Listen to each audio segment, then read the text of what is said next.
மீசான் டிவியின் தமிழ் பேசும் உறவுகளை அன்போடு வரவேற்றுக் கொள்கிறோம். இன்றைய இந்த காணொலியில பட்டகாலே படும் அப்படின்னு சொல்ற மாதிரி இந்த ஆண்டு தொடங்கினதுல இருந்து அமெரிக்காவுக்கு இறங்கு முகமாக அமைஞ்சிருந்தது. டொனால்ட் ட்ரம்ப் சொல்லியிருந்தாரு, அமெரிக்கா கடந்து வந்த இரவுகள்ல இன்றைய இரவு மிக மோசமான ஒரு இரவு அப்படின்னு சொல்ற அளவுக்கு ஒரு இராணுவ ஹெலிகாப்டரும் ஒரு விமானமும் நேருக்கு நேரே முட்டி விபத்துக்குள்ளான ஒரு சம்பவம் நடந்து முடிஞ்சிருக்குது. இந்த சம்பவத்தோட சேர்த்து அமெரிக்கா கடந்த காலங்கள்ல என்ன வகையான இழப்புகளை சந்திச்சு வருது அப்படின்ற ஒரு விஷயத்த பேசுறது தான் இந்த காணொளி. இதுவரைக்கும் எங்களுடைய சேனலை யாரெல்லாம் சப்ஸ்கிரைப் பண்ணலையோ அவங்க எங்களுடைய சேனலை சப்ஸ்கிரைப் பண்ணி வைங்க. பிடித்திருந்தா லைக் பண்ணுங்க. இது சம்பந்தமா நீங்க என்ன நினைக்கிறீங்களோ அந்த ஒரு விஷயத்த கண்டிப்பாக கமெண்ட்ல சொல்லுங்க. ஒரு இராணுவ ஹெலிகாப்டர் 3 பேர் அடங்கிய இராணுவ வீரர்களோட பயிற்சியில வளம மாதிரி ஈடுபடுறாங்க. அது இரவு பொழுது, உள்ளூர் நேரப்படி 9 மணி இருக்கும்.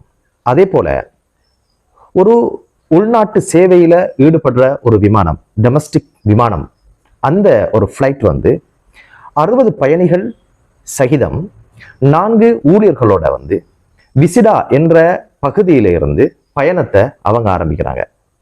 இவங்களோட பயணம் வாஷிங்டன்ல இருக்கிற சர்வதேச விமான நிலையத்துல லேண்ட் ஆகணும்.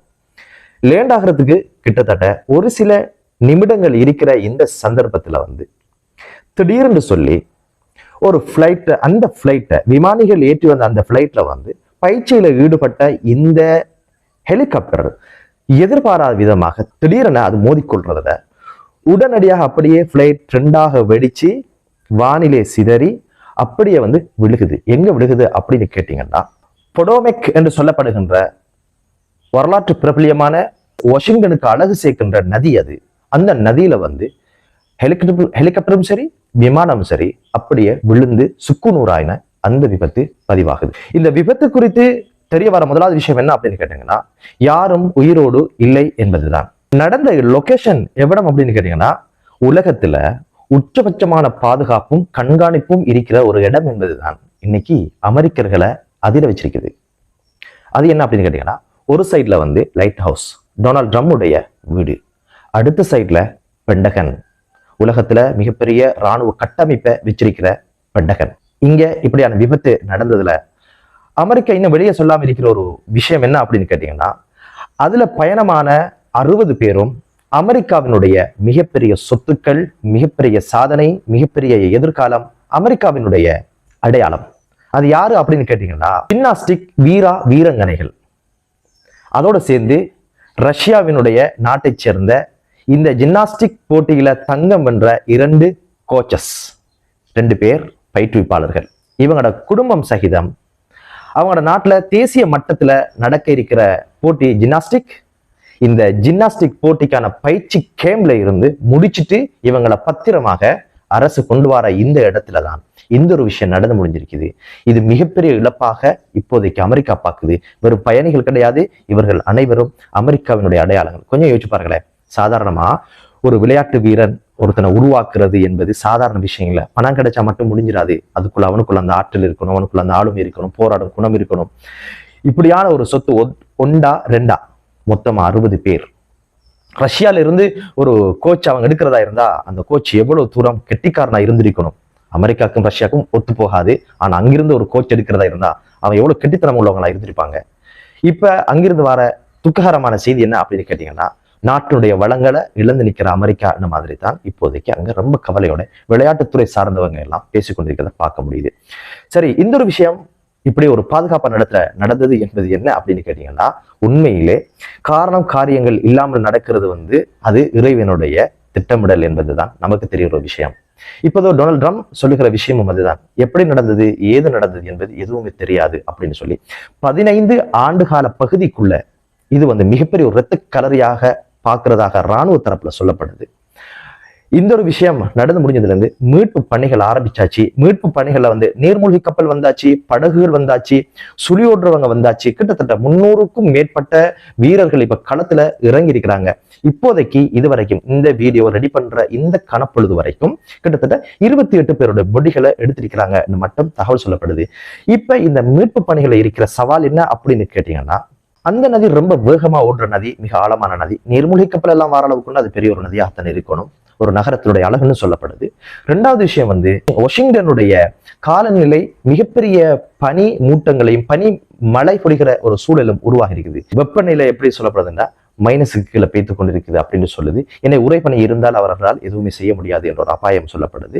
இன்னும் சில நாட்கள்ல வந்து அடைமழை பெய்வதற்கான வாய்ப்பும் உண்டு என்று சொல்லப்படுது. அப்படி மழை பெய்தால் அது வெள்ளப்பெருக்காகவும் வருவதற்கான வாய்ப்பு இருக்குது. எனவே தேடுதல் பணிகள் ரொம்ப கஷ்டமாக அமையும் என்று சொல்லப்படுது. நான் இந்த பகுதியில வந்து பனிக்காற்று வீச ஆரம்பிக்குது அப்படின்னு ஒரு விஷயமும் சொல்லப்படுது. பாத்தீங்களா, மரத்தால விழுந்தவன மாடு குத்துற கதை மாதிரி இந்த ஒரு விஷயம் நடந்து முடிஞ்சதை பார்க்க முடியுது. அமெரிக்கர்களுக்கெல்லாம் மிகப்பெரிய ஒரு தலையடியாகவும் டொனால்ட் ட்ரம்ப் விழிப்புதுங்கிற மாதிரி சிந்திக்கிற அளவுக்கு அவரை இந்த சங்கதிகள் ஆக்கி வச்சிருக்குது. வந்த உடனே அடுக்கடுக்கா பிரச்சனையிலேயே அந்த நாடு ஓட்டுறதை பார்க்க முடியுது. எனவே கூடிய சீக்கிரம் இந்த மீட்பு பணிகள் நிறைவேற வேண்டும், அந்த குடும்பங்களுக்கு ஆறுதலான செய்திகள் கிடைக்க வேண்டும் என்ற ஒரு பிரார்த்தனையும் மீசான் டிவி முன்வைத்துக் கொள்கிறது.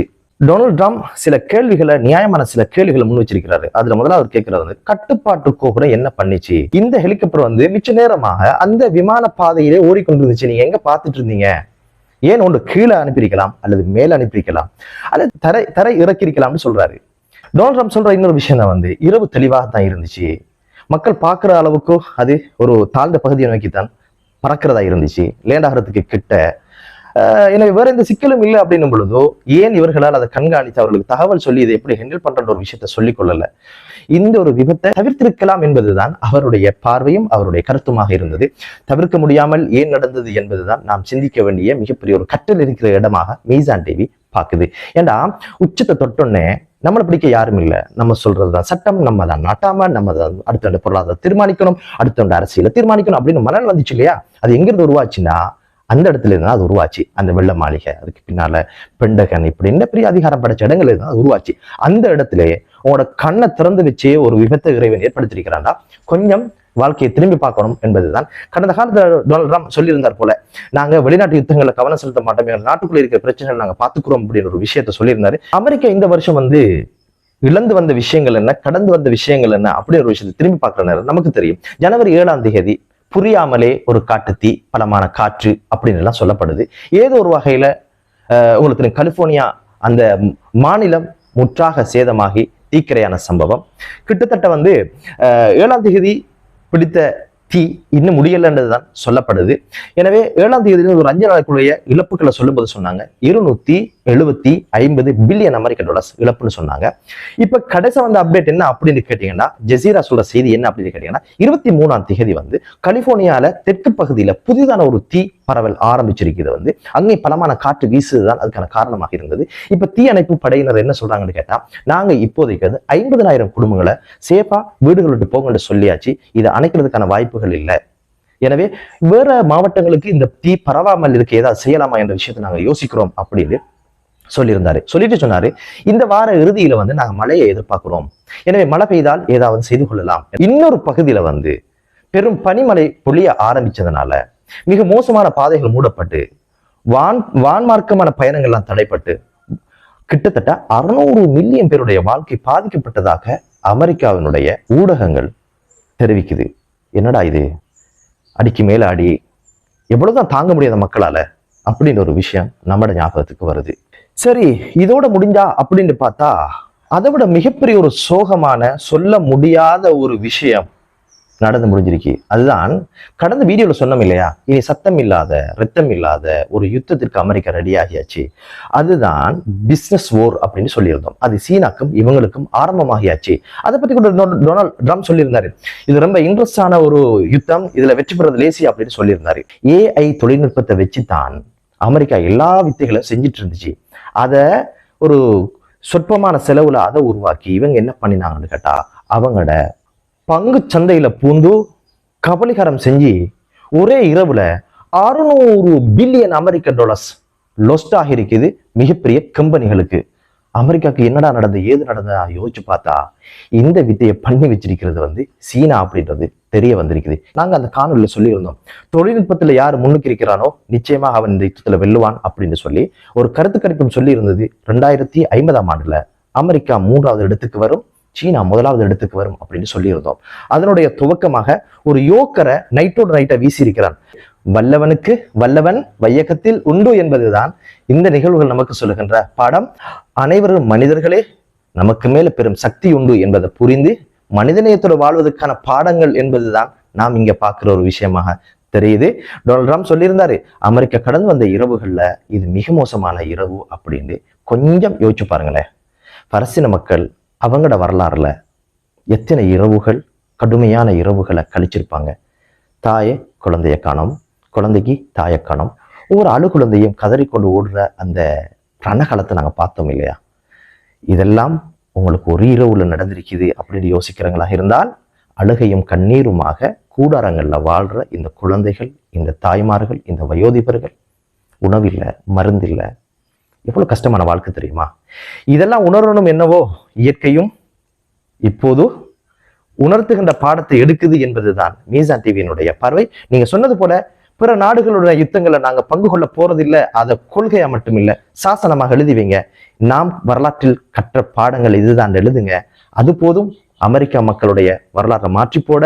எனவே இது போன்ற இயற்கை அனர்த்தங்கள் இருந்து உங்களையும் இறைவன் பாதுகாக்கட்டும் என்ற பிரார்த்தனையை முன்வைத்துக் கொண்டு சிறந்த பாடங்களோடு கற்றலோடு வாழ்க்கையை பயணிக்கலாம். நிம்மதியான ஒரு வாழ்க்கையை நோக்கி உலகம் நகரட்டும். நீங்கள் சற்று அமைதியாக இருந்து கொள்ளுங்கள் என்ற வினயமான வேண்டுதலோடு மற்றொரு காணொளியிலே உங்கள் அனைவரையும் சந்திக்கும் வரை விடைபெறுகிறேன். நன்றி.